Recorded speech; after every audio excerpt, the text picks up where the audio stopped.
Real Sociedad's La Liga title charge and Xavi's Barcelona revolution begins. Looking around most of the top divisions in Europe as we hit roughly the third of the way through point, there aren't too many surprise leaders and contenders.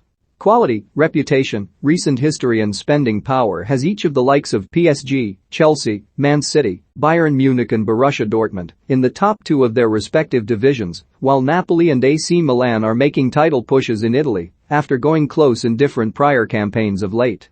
In Spain, though, there's an absolute outlier. Real Sociedad lead the way, a point clear of Real Madrid and Sevilla, with a 5-point gap between themselves and last year's champions Atletico Madrid. La Real came fifth last term, and it's almost 20 years since they managed a top 2 placing in La Liga. The 2003 vintage of local hero Agustin Aranzabal, a young Xabi Alonso, and the deadly front pairing of Darko Kovacevic and Nihat Kövesi. This time around, the attack is a little more of a mix-and-match situation depending on tactics, but Scandinavian pair Alexander Sorloth and Alexander Isak are both settled, optimistic and very much up for the challenge of trying to end a 40-year wait to bring the league championship to a nota. Everybody is really happy around the training ground, the atmosphere is really good, but we can't look too far ahead. We're top of the table, but we take it game by game, Sorloth told The Independent on a conference call ahead of the weekend. Those are the goals we set ourselves before the season. To compete in all the competitions we're part of. Now we're getting healthy players again, don't have as many injuries as we did, and it's good timing. We have a really strong squad to challenge in different competitions. The manager's role in their success so far this season cannot be underestimated. Imanol Alguacil played for La Real for around a decade at the start of his career and has progressed through the system once more as a coach, becoming first-team boss in 2018.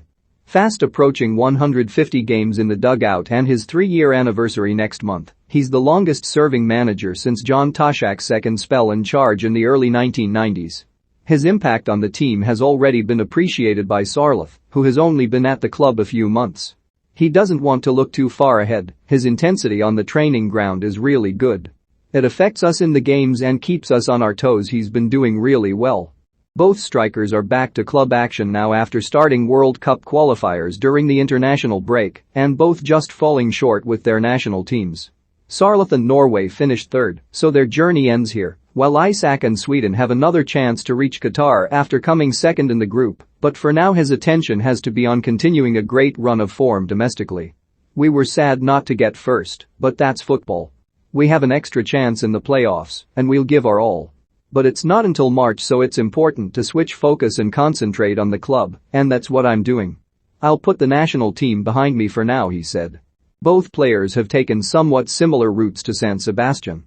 Early steps and loans haven't always proven fruitful after initially shining as younger strikers, and they've ended up at Real Sociedad after stints in the Bundesliga. Sorloth looks and sounds content with his latest move, judging by a couple of jokey digs at his teammate. He's settled in well off the pitch too, and there's no immediate rush to move away from a place where the tactics and style suit them well.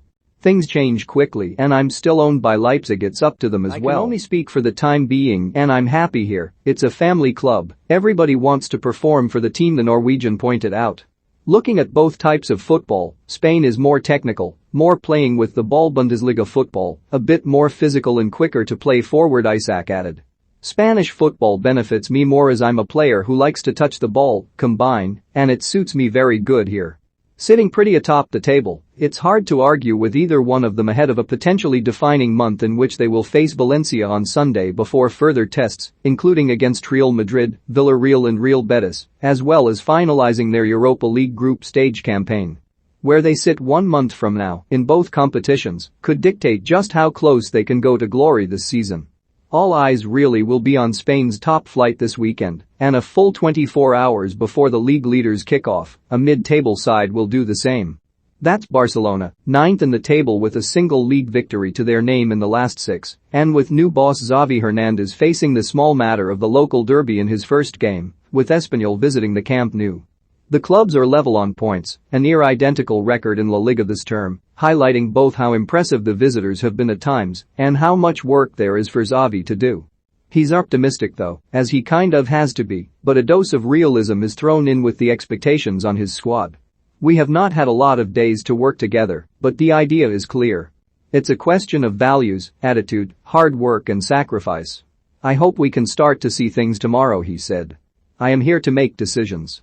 I will do everything so that things work out well. It's not just professional but personal. I am a Barca fan, always have been, and I want this to work. I want to get across that we have to give 100% and that we cannot let the fans down. We at least have to show attitude, effort and respect. The fans need to feel proud even when we don't win. Italy brings a couple of heavyweight fixtures with Lazio facing Juventus on Saturday afternoon and Inter hosting Napoli a day later. The latter game is last year's champions against this year's leaders, and there are 7 points between them, so the pressure is on the home side to pick up a big result in Serie A. League One has the potential for fireworks on Sunday night too, with inconsistent Lyon hosting Jorge Sampaoli's Marseille. Both are chasing Champions League football for next term, but neither appear capable of stringing back-to-back wins together of late. Goals and entertainment come as standard where Peter Bosz's team are concerned.